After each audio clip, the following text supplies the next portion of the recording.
engines!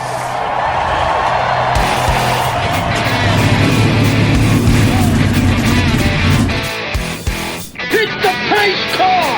What for? Because you hit every other damn thing out there. I want you to be perfect. When I'm driving, I got a guy on the radio who talks to me. It's him. He talks to me. Well, I wanna be a race car driver. Pretty girls eating from my hand, yeah. Wanna live a life of fun and danger. No sweating working for the man, alright. Well, I wanna be a firefighter. Cool-headed when the heat is on, yeah. Save my baby from the burning building. Take her home and put the sleepless sun, alright. No, he didn't slam you, he didn't bump you, he didn't nudge you, he rubbed you. And rubbing, son, is racing. Hey, race fans. Welcome to Drafting the Circuit's 2020 edition. My name is Frank Santoroski. I'll be your host for the next hour as we go over everything in racing. Joining me in the studio today, Mr. Richard Youden, Mr. Seth Eggert. How you guys doing? Doing well. Good. Our buddy Gray Warren is off on assignment this week. He will be joining us next week, but we're glad to be back. We've had the off season to ourselves to kind of catch up on everything, watch all this testing that we've been seeing going on, and watch the Rolex 24. And we're coming out of Daytona Speedweeks. Seth, you spent a couple weeks down there at Daytona. Obviously, the 500, the biggest story coming out of that, Ryan Newman and the crash, and we're pleased to hear, just earlier today that Ryan Newman is fine. He's released from the hospital, spending time with his little girls and his friends, and he's been jovial and in a good mood. But lost in the shuffle, the fact Denny Hamlin won his second 500 in a row, which is a pretty big accomplishment. It doesn't happen all the time. But Seth, let's start off with Ryan Newman. Obviously, that's been the biggest thing on everybody's minds. Everybody went to the worst case scenario when we saw that, and rightfully so, because that wreck was terrifying. And Seth, you were right there. Yeah, I was standing on pit road, just about directly across from where the impact from Corey LaJoie happened. I've been going to racetracks for somewhere around 23, 25 years now. Between short tracks, super speed, the whole 9 yards, I have never seen anything like that. And I pray to God that we never see anything like that again. Corey had no idea what happened. As he said in an interview on ABC earlier today, or CBS, I forget what station it was, he entered the tri-oval, all he saw was smoke, and the second the smoke cleared, Newman was there, and there was nothing he could do. He didn't even know where he hit Newman until interviews after he got out of the infield care center. I hope he and Ryan Blaney, who turned Newman, and it wasn't Blaney's fault, it's just a fault of the aero package that they have. I hope that they're in a good mental place right now, especially since Newman walked out of the hospital today.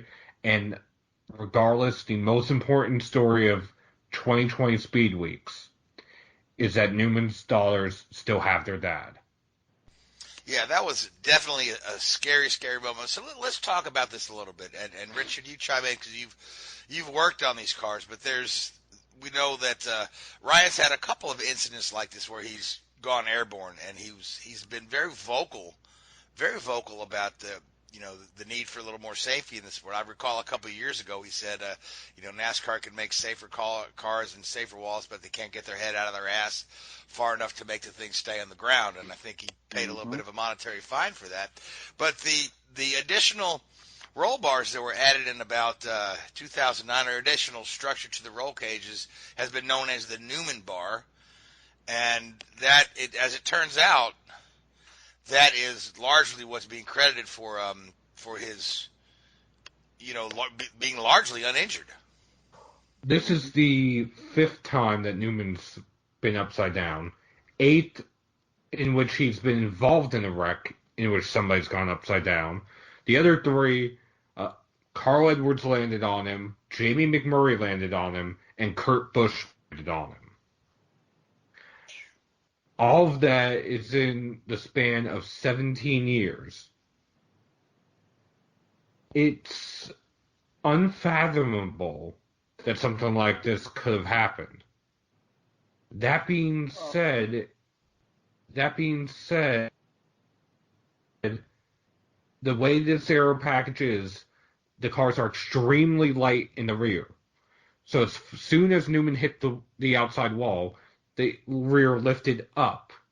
And the speeds they were going, it just sent the car over. Newman and LaJoie, despite the wreck, despite the impact, still had an average lap of 193.5 miles per hour on that final lap. Wow. In comparison, about 10 years ago, Kyle Busch had a similar wreck, to a degree, in which he hit the wall at a similar angle and did not flip. The only difference between the 2 wrecks is the aero package. When Kyle Busch hit the wall, he was going about 186 miles per hour. When Newman hit the wall, he was going 198 miles per hour, a difference of 3 seconds a lap. It used to be what was around 200 or so in which these cars would get airborne, and they would put restrictor plates on. They would make the plates smaller. They would play with wickers and this and that. We don't have restrictor plates anymore. We have tapered spacers. They put a wicker bill on the back spoiler about 2 years ago. I hesitate to say this, but it's almost like we're playing a game of Russian roulette. Mm-hmm. Yeah, I mean, and they've addressed this with the cars getting airborne in different ways over the years. You know, I remember it was probably the 90s, I guess, we had a number of, I remember Rusty Wallace a couple times getting spectacularly in there, and that's when we started to see those roof flaps and hood flaps and larger rear wings. But obviously we're still chasing this. The good news is that, the structure of the car appears to be quite solid. I mean, we've not, knock on wood, lost a driver in Cup since 2001, and that's largely due to innovations like the Hans device, which takes care of also driver. And we haven't lost a driver in NASCAR in general since 2009. Right, yeah, but we've got, innovations like the Hans device, the safer barriers, all those have come into play. We've still seen some guys get hurt pretty bad, most, Kyle Busch with a couple of broken legs a few years ago, and Amarola, yep, with the back injury. So it was really, encouraging to see Ryan Newman walking out of the hospital today. It's nearly unbelievable how far we've come, but we still have some ways to go. Yeah. Now, Sorry, Seth, you carry on. Just real quick, Roush Fenway has announced a substitute starting at Vegas. Ross Chastain. There is currently no timetable for Newman's return. That being said, they did get a lot of cooperation, a lot of essentially a go-ahead from Chip Ganassi Racing and Colleague Racing, who Chastain drives for, which are Chevrolet teams, with Roush being a Ford.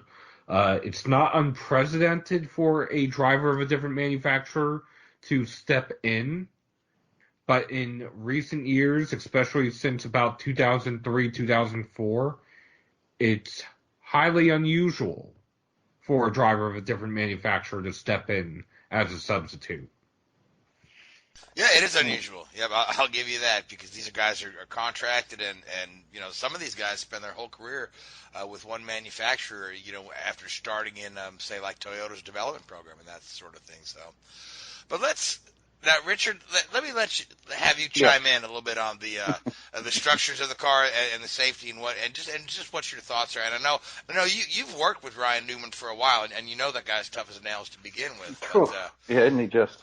He's Ryan's a good guy. He gave all the engineers that work with him a headache, but these guys demand the best, and especially when their safety's on the line, you can't blame them. But I want to come at this from a slightly different tact, I think, and it's not one that's supposed to be disrespectful to to Ryan or anybody involved in the sport, but NASCAR's loving this.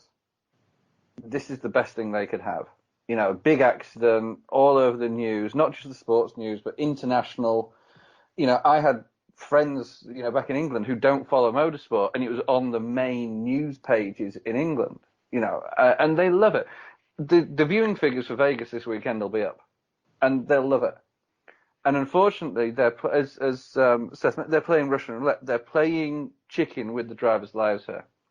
There is no reason whatsoever in 2020 that we have to have racing that is as dangerous as this. This reminds me very much of Formula One in like the late 80s, early 90s, when guys would have massive accidents and walk away from them and keep walking away and keep walking away. And then, of course, you had Imola in 94, where you lost 2 drivers in the space of a weekend. You're playing with fire here, and you see some of the wrecks at Talladega and Daytona. Yeah, it's great viewing because everybody watches because they want to see the big one. But at some point, we've got to put our sort of big boy pants on here and say, look, is this worth it? Before it's too late, do we really need to be running these risks in the name of entertainment when, the risks are, personally, I just think they're too high. I think there's other things they can do to make the racing entertaining, and I get it, it's got to be entertaining, that doesn't cause these, potentially life-threatening injuries. You look at least once a year a car gets airborne at a superspeedway, at least once a year, if not once a race. I remember when Jeff Gordon, in his final year, when he ran his last Talladega, he got out the car and said, thank God that's over with. There's some guys thrive on it, but there is the real risk there. I mean, and Ryan's one of those guys who actually, he does understand the risks of super speedway. And typically, if you watch him at a super speedway, he'll run it in the sort of the second pack. He'll run out the back and, for 175 of the 200 laps, and then, watch all the carnage go on and then make his move at the end. But I really think the sport's got to take a deep look at itself and question the necessity for super speedway racing in this format. And yeah, you can tweak an aero package here or tweak an engine regulation, but as soon as you get these guys locking bumpers, it's a recipe for disaster. And I know everybody says, when the guys get in the car, they know what they're doing and they're taking it. Yeah, of course they do, 100%. I do get that part of it, but to the same extent, you give a guys, $1.5 million on the line for a race win or whatever, the winner of the Daytona 500 gets, and you give them a little bit of red mist and a little bit of adrenaline, they're going to make irrational decisions. And I'm not saying that happened in this case, but it can do. And I just don't know if it's worth it. I really don't. And NASCAR are playing with fire here, I think, chasing spectator numbers. I say it'd be fascinating to see what the viewing figures are for Vegas this weekend, because I'd bet a reasonable amount of money that they're up, and they're considerably up on the back of this. Oh, certainly. Now, how much does driving style come into this? Because there's 2 points I want to make. Number one, you've got even if you look at Newman, changed lanes a couple times to block. Yeah, there's a lot on the line. And my second thought is, it always seems like the green-white checker, the overtime rule, is a recipe for disaster. I don't, for the life of me, I don't know why we just don't occasionally just go ahead and finish under yellow, because this green-white checker with the multiple attempts always equals multiple wrecks. And, when the race should theoretically already have been over, where we're causing, the potential for injury. We're causing a heck of a lot of extra work for those guys who've got to put the cars back together, and it's almost inevitable when there's an overtime situation. There's a couple of wrecks, one after the other after the other. Well, there's a lot that goes into this, and to break it down piece by piece in a sense, in the Truck Series and the Xfinity Series, locking bumpers is outlawed, specifically for reasons like this. Now, in the Cup Series, only 2 of the 3 manufacturers really have cars that can actually lock bumpers, the Ford and the Toyota. Chevrolet, yes, they flattened their nose a little bit, but very early in the race, when essentially William Byron and Stenhouse tried to lock bumpers, Byron got sent into the inside wall on the backstretch. So it's already a disadvantage for one of the 3 manufacturers. I don't see the ability of locking bumpers being allowed for much longer. They've got to stop it. But the problem is the aero package allows it to happen. It allows it in the Xfinity and truck, but it's outlawed. And but are you going to make that call? This is my point. I know. The truck and Xfinity, you can, don't do that.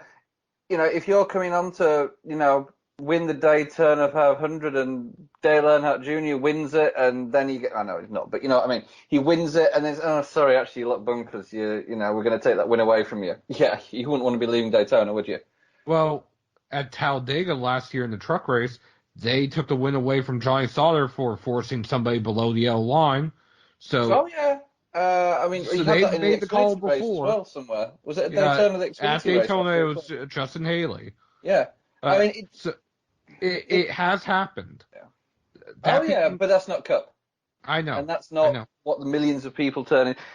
At the end of the day, as brutal as it's...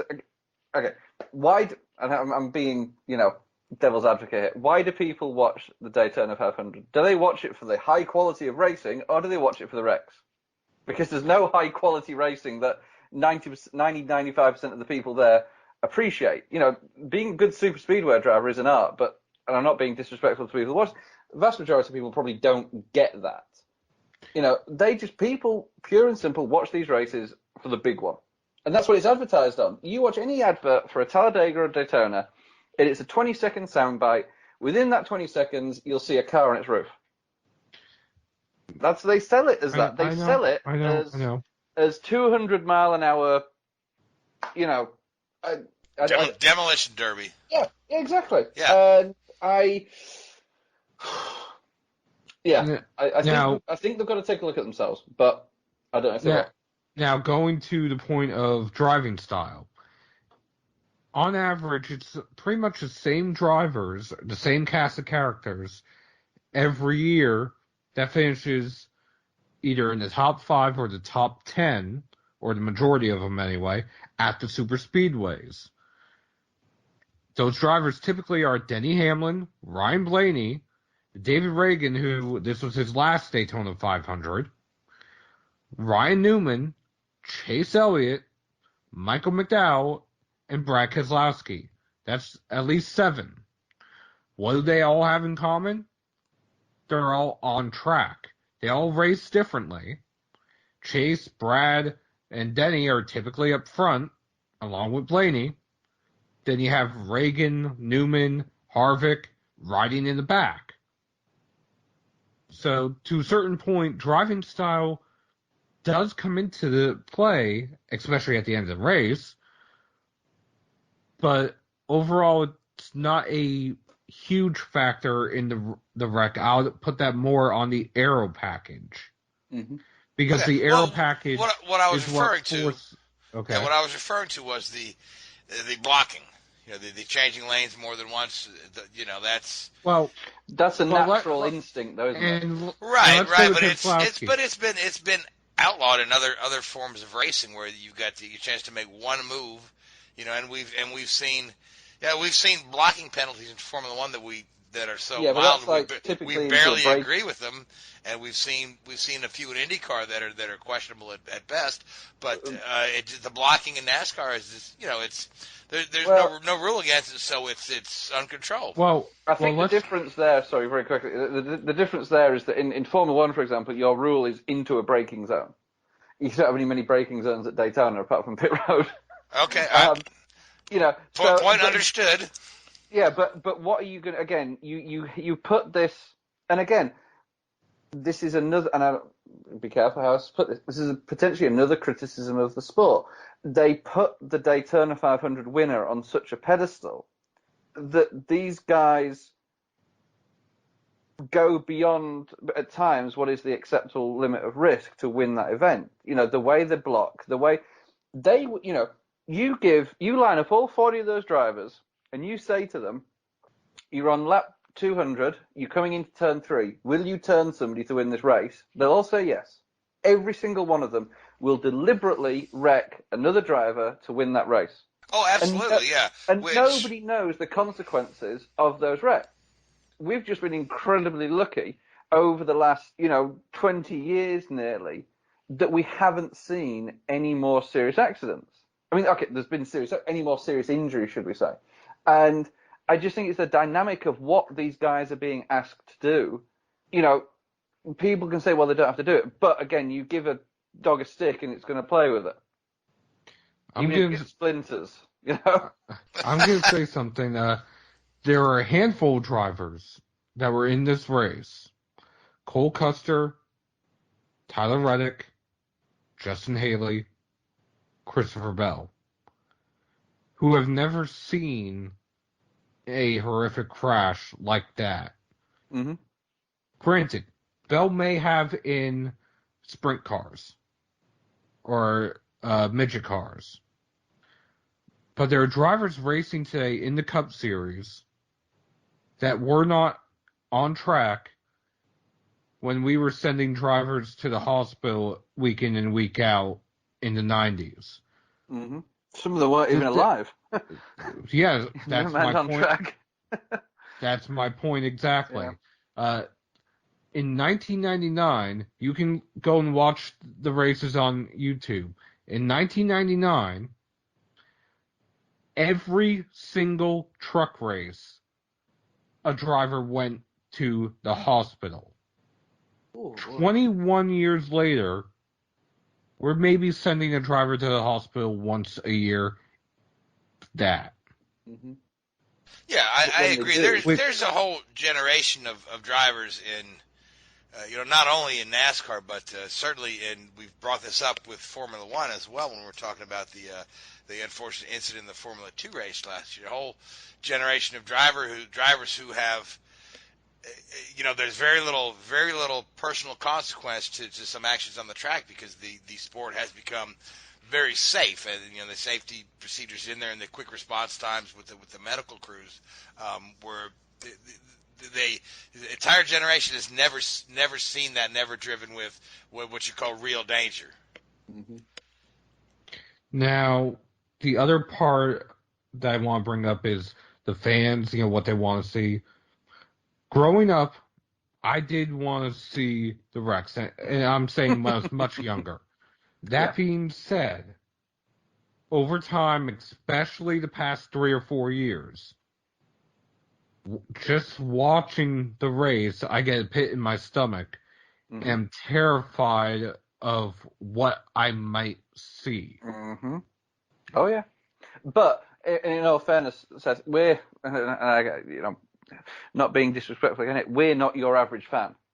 I know that. We're heavily involved, in the coverage of the sport or the operation of the sport or whatever level it may be.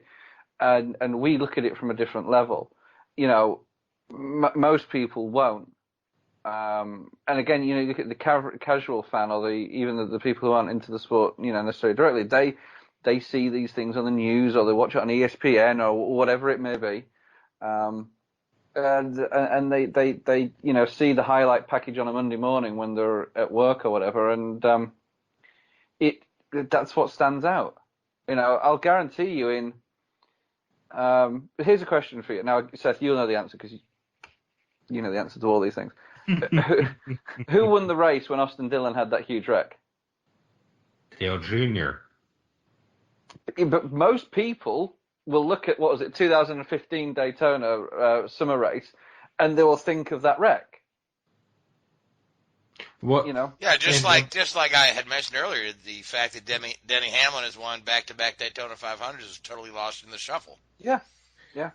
And here's something that I'll say that was also lost in the shuffle. Reagan, like I said, his last Daytona 500 gets his best finish in the Daytona 500, 4th. Brendan Gaughan, his last, gets his best finish in Cup, 7th. Mm-hmm. John Hunter Nemechek gets his best finish. He's one of the Rookie of the Year contenders, 11th. And just a little bit of numerology here. When Austin Dillon flew into the catch fence in 2015, he finished 7th while airborne. Ryan Newman, who started 7th while airborne, finished 9th. Yeah. I mean, it's you know, yeah. So, let's But you know what? let's will change. yeah, Look. yeah. Let's move on. We did have 2 other races at Daytona. So, Seth, if you want to just quickly take us through the truck and Xfinity races there, and then what I want to do is just talk a little bit about the 2020 rookie class in Cup, and then Richard, I want to talk about the Formula One testing after that. Sure thing. Start today. So for the Truck Series, we had the closest finish in Truck Series history at Daytona. Grant Enfinger and Jordan Anderson, it came down to a photo finish.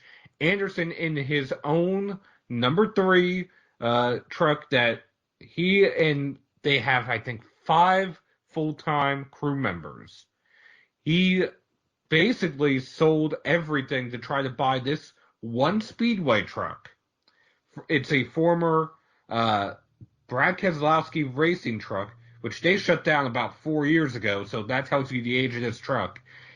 And he almost pulled off the upset, came 0.10 seconds shy of pulling off the upset. Same time in the same race, Natalie Decker earns the best finish for a woman in Truck Series history with a top 5 at Daytona. In the NASCAR Xfinity Series, Noah Gragson won the race after the race ended under caution. Granted, he had been leading for about 10, 15 laps at that point. Some of us were wondering when he was going to stop celebrating because, let's see, he did a burnout. He lit the track on fire. He was tossing some of his race gear into the grandstands. Then he did a burnout on pit road. Then he did donuts on pit road, and then finally went to victory lane. Some other good stories that were in the Xfinity Series. Timmy Hill got his best career finish, 3rd. Brandon Brown finished 7th. Ray Black Jr. got his first career top 10. And Alex Labbe had the rain comes sooner on Saturday. Alex Labbe we might be talking about as the winner for the Xfinity Series, which for Mario Gosling's team might be something that would have given Labbe a full-time season. It could have been what could have been. So, real quick, the 2020 rookie crop in Cup, we've got a really good rookie class this year. So, if you just go ahead and run down the drivers and the teams there, and then we'll talk about some Formula One testing. Okay, we had John Hunter Nemechek, who was the rookie of the race at Daytona, driving for Front Row Motorsports. We have Brendan Poole at Premium Motorsports. Christopher Bell with Levine Family Racing, which is aligned with Joe Gibbs Racing. It's a Joe Gibbs Racing car, isn't it? I mean, come on. Yeah, for all intents and purposes. It's like the Furniture Row, you know. We have Cole Custer at Stuart Haas Racing, Tyler Reddick at Richard Childress Racing, and Quinn Hoff at Starcom Racing. 3 of those drivers made up the quote-unquote big three last year in the NASCAR Xfinity Series. I think combined they won 26 of the 33 races last year, which is a pretty unbelievable stat as it is. So who do you think is the favorite for the? Sorry, who do you think's favorite for Rookie of the Year then, Seth? Either Bell or Custer. Yeah, I'd agree. I think Bell. I think Bell. Yeah, I've kept my eye on Bell for a little bit after watching him win when I was down in Kentucky last year. The kid can drive. Cool, can he just? Yeah. I mean, Reddick's obviously got the double championship, but there's something about Bell that just makes you go, ooh, as it were. Sounds bad, sorry, but there is. It rings a bell. Oh. Oh. Half an hour. We're half an hour into the new season, and we've already dipped to those levels. Yes. Well, Richard, let's. The Formula One's gearing up for their start here next month. The new cars have been released, and all the fantastic Formula One launch parties that they like to do that in grand style. Some of the cars are stunning with deliveries, and some of them make you say, huh? But, huh? Yeah. So, yeah, the Williams car, for one, I was like, okay. Yeah. And looks like a tube of toothpaste. Yeah, she put Dr. Jack Miller driving that car, right? Oh boy. Oh my. So let's talk about the testing and the speeds and who's looking good this year. Well, I mean, Mercedes have started up again where they finished. Valtteri drove the car in the morning, Lewis in the afternoon, and they're the fastest two guys on the track. Racing Point were second fastest, if you like, third in the time sheets, but their car it's a carbon copy of the Mercedes. It's unbelievable. It's a little bit disappointing in a way, actually, because they've always, the last few years they've had that like funky nose design with the side inlets and all this sort of stuff, and you think, okay, that's a bit different. And now they've just gone for that like Mercedes bulbous nose and the side pod and the brake ducts and the wing. It's almost funny how similar they are.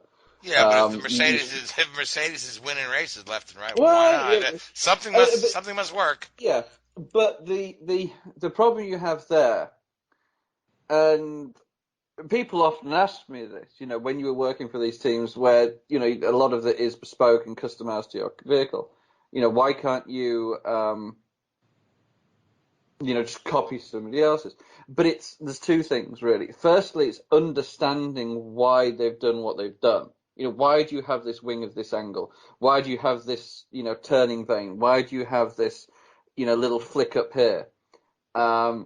Which you can work out through CAD modeling and through aero work. You can come to that conclusion. But then there's the stuff under the skin that you can't see in the car. How the suspension geometry works with the aero. How the underfloor aerodynamics work. How the grip is delivered to the car and the traction delivered, and all these little things that you can't necessarily see at face value.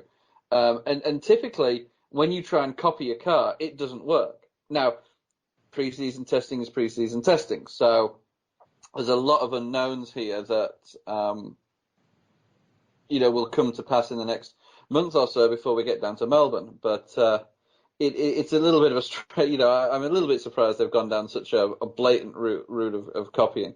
But they look quick, so you can't knock them for that.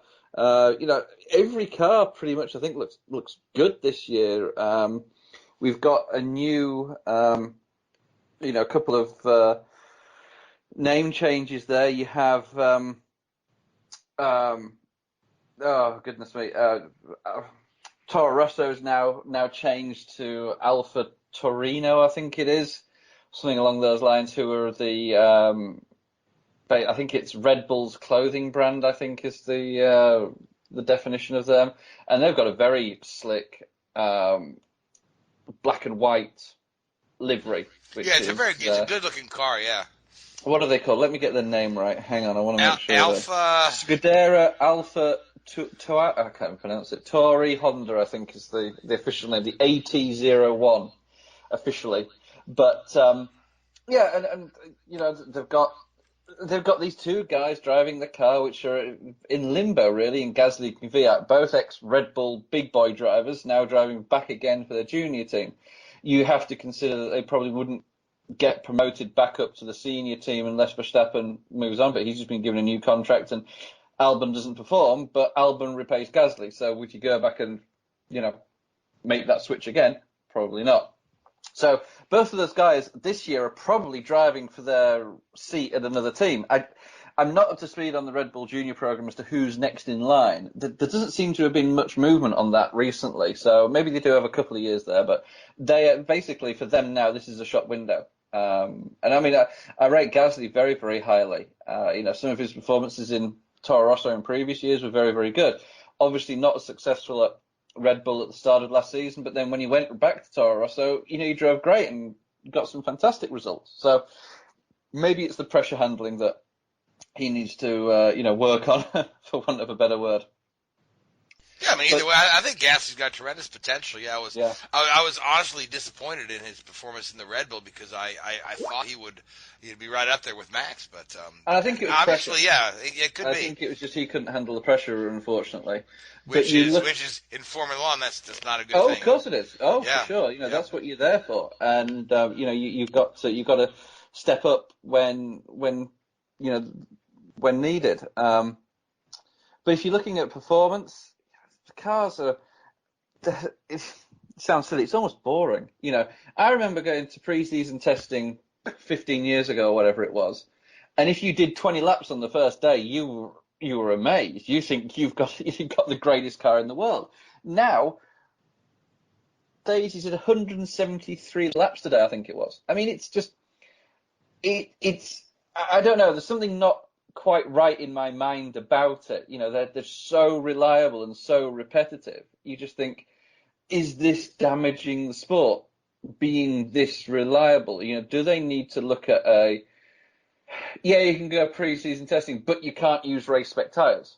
So you can work on the bugs, you can work on the reliability of the car, but not performance. You've got to go and do that when you get to the track on the race weekends.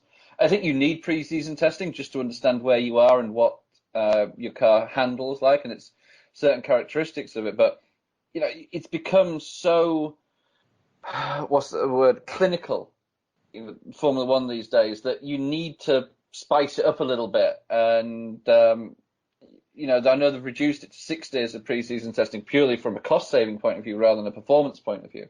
But I just think I'd like to see them do something which will shake it up a little bit and make the teams react to an unknown, more than they do right now. Yeah, I mean, to your point, the reliability is incredible. I mean, attrition is rarely a factor in Formula One for this day and age. I mean, there was a time when I was growing up, you would occasionally have just somebody out of nowhere, Michele Alboreto in the Tyrrell, or somebody that would have a shot to win a race just based on the attrition of, and particularly during the early turbo era. We saw like 11 different guys win races in '82, largely based on attrition. And there's a time if you were to win 4 races and have 5 DNFs, you'd be world champion. Exactly. Now, I meyou've got to, how many races did Lewis win last year? 15, 16? Oh, the team did, yeah. So it's crazy. But no, you're right. I mean, you look at you sit on YouTube or whatever, you watch a race from the 80s or whatever, and you'd have 25 or 24 car start or 26 car start or whatever it would be, and 8 would finish. And if you finish, you get a point. Pretty much. Yeah. Whereas now, if you've got 20 cars in the race, or 22 or whatever we have now, I think it's 20, 20, isn't it? You'll have 18 finish. And it's like that week in, week out. And partly that is because of the regulations with the endurance on the transmission and the engine and things like that. You need to have the reliability. You look at Honda, obviously, they've stepped up their reliability levels massively in the last few years. Renault have stepped up their performance and reliability massively in the last few years. So there's a lot at play here and a lot of changes going on. But you need something. And you look at the races these days where you do have high attrition, like the wet races, like Germany last year. It's good fun. It's great to watch. Certainly, yeah. Let's talk about the lap speeds a little bit, because I read a quote from, it was one of the Renault drivers, Ocon, I guess it was, yeah. And he said he felt like they were going to break a number of track records this year, just with the 2020 cars being a bit faster than last year's counterparts. So what are your thoughts on that? Are they have they opened that up a little bit where we're going to see some really track records broken? I think it's just the progression of. I don't think there's a huge rule change which has enabled this, or massive. I think it's just the progression of the rules have been relatively stable for the last few years, so the teams are now getting more on board with it and getting a better understanding of where they can find these little bits of performance. So you're going to see some pretty fast lap times at some races. As an interesting comparison, I saw an onboard video from, I think it was George Russell driving out in Barcelona today, and he was 1 second a lap faster than his qualifying time at Barcelona last year. So from the Williams team, obviously they found some speed. It wasn't that hard probably. In FW, what is it going to be now? 43? I think it's 43 this year, isn't it? So they found some performance in there and they found some speed. And, all the teams will just naturally, but I think that... I think Williams are going to make a big move. It's going to be interesting, this midfield battle, because if Williams can start to push up a little bit,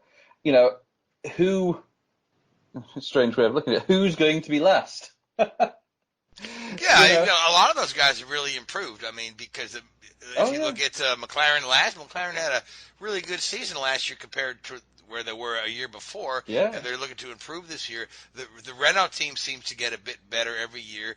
I hate to say it, but it's the one I see falling behind the curve is the Haas team. I was going to say, they were 9th out of 10 last year.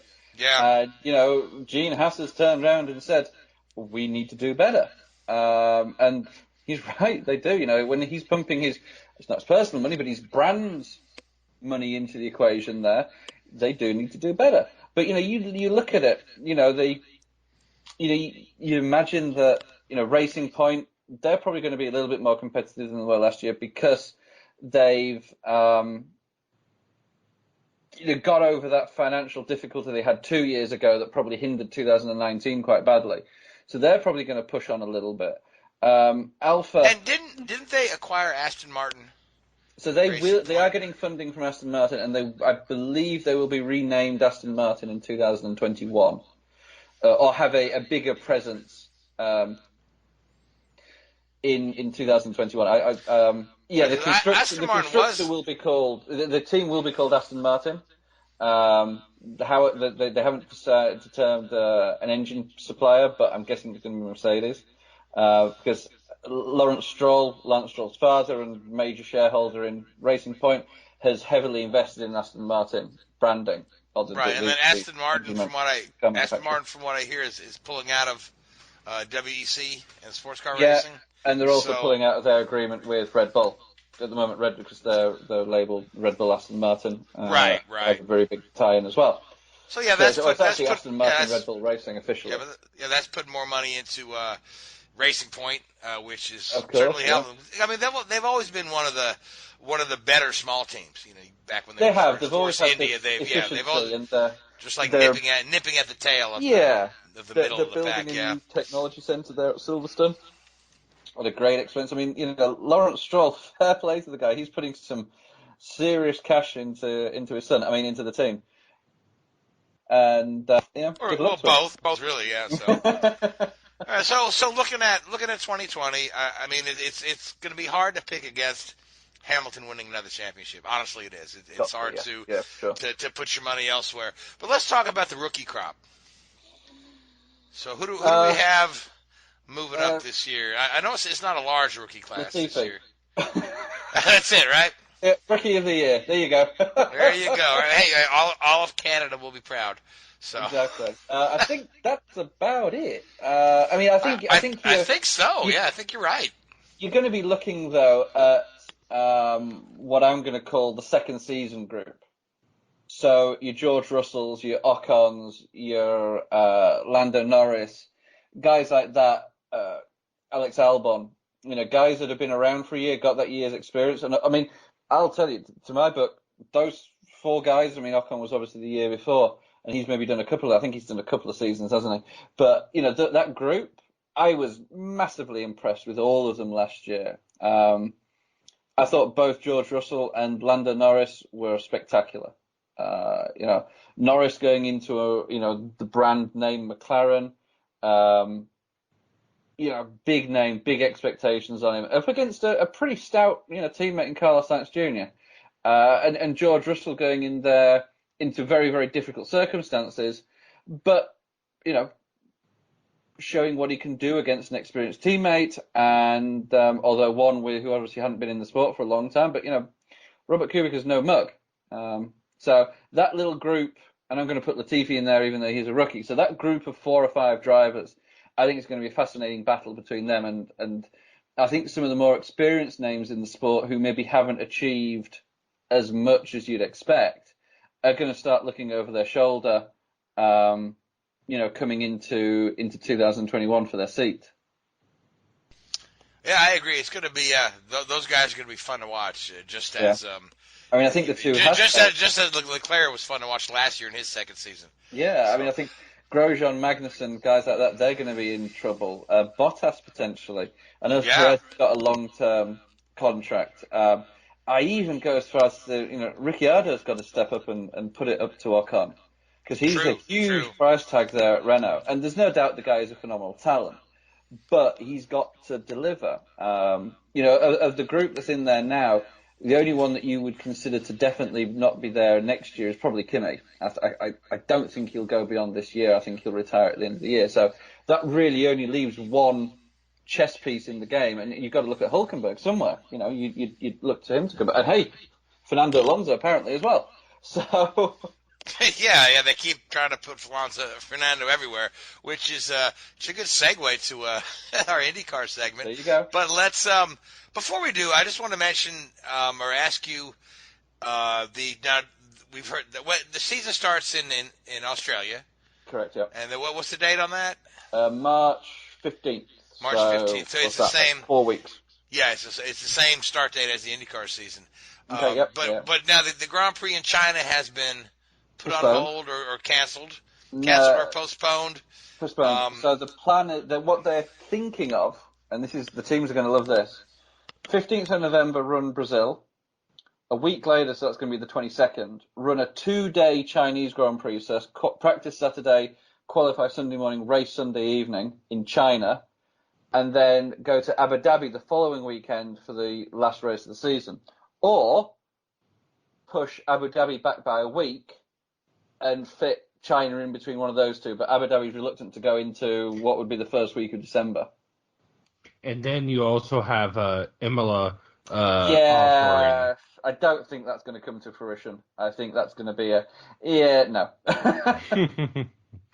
Well, I wouldn't Imola's other tracks try as well. No, Imola's trying to say, we'll go ahead and host a race. Just waive the sanction fee at Formula One. It's like, no thanks. We'll just have an additional open week on the calendar. Yeah, which makes more sense for them. Somebody brought up the same thing. They said Roger Penske should pitch it to Formula One to go ahead and but no, that's not going to happen. No, and in all fairness, both Imola and Indianapolis in mid-April, a little bit dicey weather sometimes. A little bit. You're right. So anyway, let's talk about the IndyCar season. So obviously the biggest story over the off season is the implementation of the aero screen, which is. They're here now. They're on the cars. There are at least 25 aero screens out there on cars. We know there were some silly stories being floated that they didn't have enough screens, that we would never see these things before Indianapolis. Of course, the guys floating those stories were people that are not really in the know, who were trying to push their own agenda. Richard, you know who I mean. We won't mention. Me into this. Well, we won't mention his name. So, but. In all honesty, once you kind of get used to it, it's, in my mind anyway, it's not that bad. Fans are still largely divided. Folks think it's ugly. But then again, safety should never take a backseat to aesthetics, in my mind anyway. And the whole purpose of this thing is to keep our drivers safe, which, you can't have a race if you don't have drivers. So, that being said, Greenlight Collectibles is beginning to release all the renders of the diecast for next year with the aero screens on there, which are pretty neat. So, but so we what I do think is quite nice, and it lends itself to IndyCar more than Formula One, is the aero screen is part of the car livery. One thing I'd love to see in Formula One is the halo be customizable like the driver helmet is. So you've got an instant recognition. If a driver has a pink helmet, then it's got a pink halo or whatever it may be. Something that would give it a little bit of identity rather than just this ugly bit of carbon fiber stuck on top of a car. Which I know and that's a good point because, for the longest time, the best way to identify a Formula One driver was by the helmet because they have two cars at the same right, point. yeah, because they all have team cars. They don't do the American racing model where you may have two different sponsors for your team cars. All the cars are virtually identical except for maybe different color on the front wing flaps or whatever to tell them apart, and the numbers are so small. Sometimes I can't find the number on the Formula One car. It's so tiny, but that's a good idea. Yeah, paint the halo a different color. I kind of like that. So, but yeah, they have done a pretty nice job of integrating that top bar around the aero screen into the car's livery. Some of them look very nice, very successful. Other of them, maybe not so much, but it's still, it's a work in progress. And I believe when the next generation of IndyCar comes out and where this is integrated into the design of the car, it's going to look a whole lot more seamless and beautiful. And I think the team that did the best with the livery is Connor Daly's Air Force car because, they say that with his canopy, it looks like a canopy from a jet fighter. The Air Force car is painted up to look like a jet fighter. It's amazing. It looks really good. So, but so we had the first big open test in COTA. One of the guys that was at the top of the timesheets was Australian supercar champion Scott McLaughlin, who was there with Team Penske, and I think he was third at the end of the day. And then they brought him back to run the rookie test at Texas, and now they're going to run him in the Indianapolis Grand Prix, bumping Castro Neves out of that seat. Castro Neves will still run the 500 for Penske, and on the heels of that news, everybody has been impressed with this young man, Scott McLaughlin. He's from New Zealand. IndyCar has a nice history of New Zealanders doing well, Scott Dixon. But so they speculated, and they said, that this is going to be his last season in Australian supercars, and because he's going to race full time in America, and there's nothing set in stone where he's going to race, but all signs point to Roger Penske IndyCar. Whether that's a full season in 2021 or not, I don't know. We've got Will Power contract runs through 2021. So does Pagano's. Newgarden's not going anywhere, but Penske has run, 4 cars in the past. But we'll just have to see how that plays out. But Penske also has sports car opportunities and NASCAR opportunities for racing in the United States. So that'll be interesting to see. I want to say, rookie-wise, do like an Xfinity road course or something this year, maybe. I have a question for the two of you. All right. The last time Penske had a rookie debut for him in IndyCar, if I remember correctly and if my notes are correct, would be Gonzalo Rodriguez? True. That was the last. Yeah, Penske hasn't had a rookie since 1999, and you really can't call McLaughlin a true rookie because he's a champion in other series. It's like Robert Wickens came in. Yes, he was a rookie, but he wasn't what you call a true rookie. I always consider a true rookie to be stepping up to the next level of motorsport and a young guy.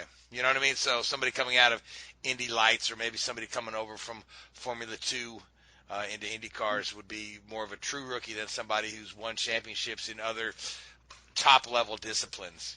I mean, Kurt Busch was considered a rookie at Indianapolis, but I mean, realistically, the guy has more miles on an oval track than the rest of the field combined times 3. So, but Yeah, it's hard to call McLaughlin a true rookie. Plus, he's already on Roger Penske's payroll, in the supercars. So back to the testing. The testing went well. Everyone's got high marks for the screens. They're still concerned about heat in the car, especially when they get into the summer. They've implemented the little, I don't know the word for it. It's the little tube on the back of the helmet that they use in NASCAR that blows the fresh air into the helmet unit. That's what we consider an air conditioning unit. That's what you call it, yeah. But the IndyCar guys have adopted those now.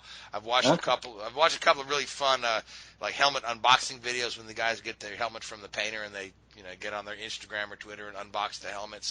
But they're all utilizing that now, so that'll help out a little bit. Still looking at a couple other solutions, but it seemed like visibility is not going to be a problem. Weather's not going to be a problem. They were able to test in the rain at Texas. There was some leakage in the cockpit, Will Power reported, but they believe that could be easily fixed. So it's gonna be an exciting IndyCar season. So just looking at the rookie class, we've got Dalton Kellett has ponied up some money for a part-time ride with A.J. Foyt. A.J. Foyt, the 14 car, is going to be split between Sebastian Bourdais, who will start the season, Tony Kanaan, who will run all the ovals, and then Kellett will have those in the rest. Charlie Kimball moves over from Carlin to Foyt. The Andretti team stays intact with the addition of James Hinchcliffe, which was announced earlier today for the two races in Indianapolis and Texas, and with the caveat that there's possibly more, but they did say Toronto's off the table for logistical reasons. The fact that because all of the junior series are also there running, Michael doesn't have the extra crew to run a sixth car at Toronto because all the other guys will be tied up with the Indy Lights team. I'll do it. There you go. I'll call Michael. Yeah. Yeah, give him a call. Yep. Arrow McLaren did their car reveal in pure Formula One style. They've got a black and orange livery with the arrow on there. Award and Askew, two young drivers in there. Askew eligible for Rookie of the Year honors. Carlin's back with Max Chilton, and Philippe Nasser is going to run. Another exciting rookie there. Yeah. Chip Ganassi Racing. Marcus Ericsson has moved over there, adding a third car there. Dragon Speed, believe it when I see it. I mean, Sage Karam, who's been Indy only for the last couple of years. Dry Reinbold's gonna run 4 races this year for Sage. Connor Daly is taking over the seat of Ed Carpenter, the road course only seat. Rhinus VK will have a full-time ride there, another rookie there. And Penske remains intact, adding Elio for the 500. So we've got a good crop of rookies and returning veterans in IndyCar. The season's going to be interesting. It's going to be fun. It kicks off in St. Pete on March 15th. And, of course, Fernando Alonso remains in the news. Will he or won't he? Evidently, he answered a question on Instagram the other day. Somebody asked him, "Are you going to be at Indy?" He said, "Oh, sure." They said, "Do you have a team?" He said, "What do you think?" Obviously, we know it's not Andretti. That ride is taken. Penske has said he's not running an extra car. Chip Ganassi said nobody from Alonso has contacted them. The speculation runs full circle, and then the current rumor has him in a third Arrow McLaren car, less than 2 months after he said he severed all his ties with McLaren. So we'll see. But we are just about out of time. Very quick question for you. Very, very quick question. I've just thought about it. These aero screens, are they going to have rip-offs on them like a normal driver's visor? Yes. Okay. Yes. Yeah, they tested those during the initial era. They had a couple of initial tests with just like 2-3 cars at a time at a couple of different tracks, and they were at Richmond, they were at Sebring, and one other that escapes me. But yeah, they did have the tear-offs there, and they seem to work relatively well. I mean, NASCAR's got large tear-offs too on their windshields, so it works very much the same fashion there. Barber. That was the other test. There you go. All right. So, anyway, we've got NASCAR racing in Vegas. Anybody care to pick a winner like we like to do at the end of the show? Go ahead and make our picks.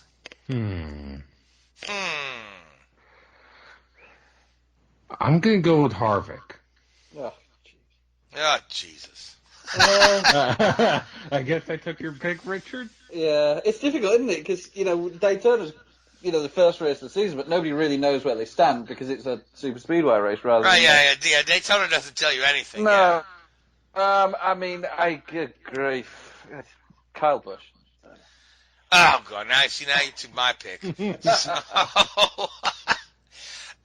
what does that leave me? All kind of people. So I'm going to say, Vegas, we're talking.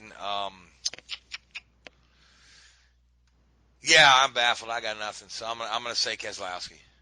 Yeah. So I want to say he's won at Vegas a time or two. So anyway, well, we are out of time. So I want to thank all you folks that listen. I want to thank you, Richard.